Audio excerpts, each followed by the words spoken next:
My name is April. I am 15 years old, and literally the worst thing ever in the history of anything has happened to me. This one might make you squeamish, so maybe stay close to a trash can while you hear my story.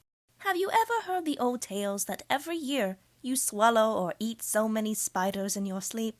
Well, I'll tell you something that's worse than that. Having them crawl inside of you. It's the thing that makes arachnophobes quiver in terror. I know. It's stuff that only happens in your bad dreams. But it's something I got the displeasure of experiencing. This past summer, I had decided to be a little more adventurous. I wanted to try and rough it out in the wilderness, get out of my comfort zone. So, I decided to try and camp out for a weekend with my family. I'm talking tents, sleeping bags on the ground, the whole 9 yards. No fancy camper for me, just the great outdoors and my survival skills.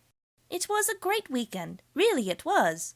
We fished and made our own meal at night and told stories around the campfire to entertain ourselves, and our family really bonded during this time.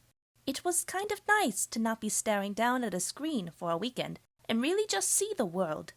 Anyway, when we came back home after our weekend, I had a small bit of poison ivy on my shoulder. It was irritating and nearly impossible not to scratch. My ear was also killing me, and I thought for a while I might have scratched my shoulder and then my ear and somehow transferred the rash. Either way, it was some of the worst pain I've had. It was like the itchiness was all the way to my brain, and there was periods of sharp pain that would radiate throughout my whole ear. It was maddening even.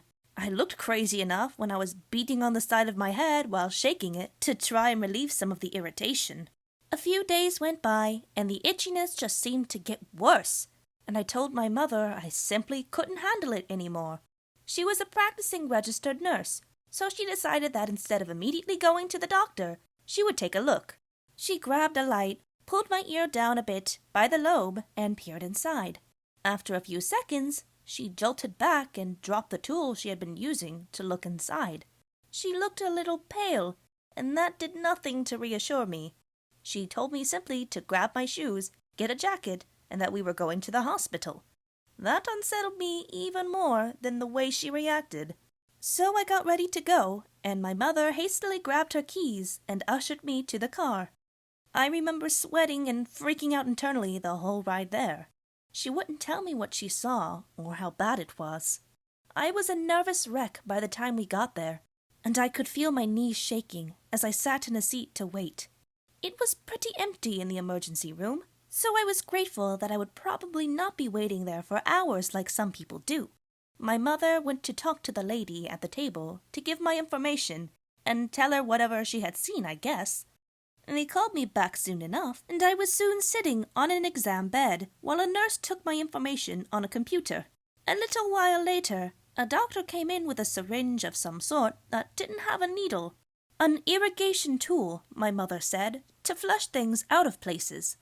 "So you're the one with the unfortunate guest?" he questioned. I asked him what he meant by that. He proceeded to then look inside my ear with a more professional tool before giving a small, interested hum. "This might take a good dosing of lidocaine to kill," he muttered. "What do you mean? What is in there?" I demanded in a panic. He gave it to me straight, a little too straight. A spider had apparently crawled into my ear while I was camping and had laid her eggs there after mistaking it as a good place to nest.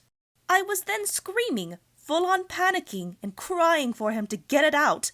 They had to bring nurses in to help hold me down, and they gave me a shot of something to help relax me. It didn't really help. I was then just limp and blipped out of my mind while shaking. The doctor had my mother help sit me up while he flushed my ear full of this medicine he had mentioned. It was really uncomfortable, and it made my ear kind of numb for a bit. He then pumped the ear full of warm water before declaring me spider-free after another inspection. How gross! How absolutely horrifying! I could have just been going about my day, and baby spiders could have just suddenly started crawling down my face. I don't like thinking about it. Now, when I go camping, I always make sure to have a mosquito net around my tent and use plenty of bug spray.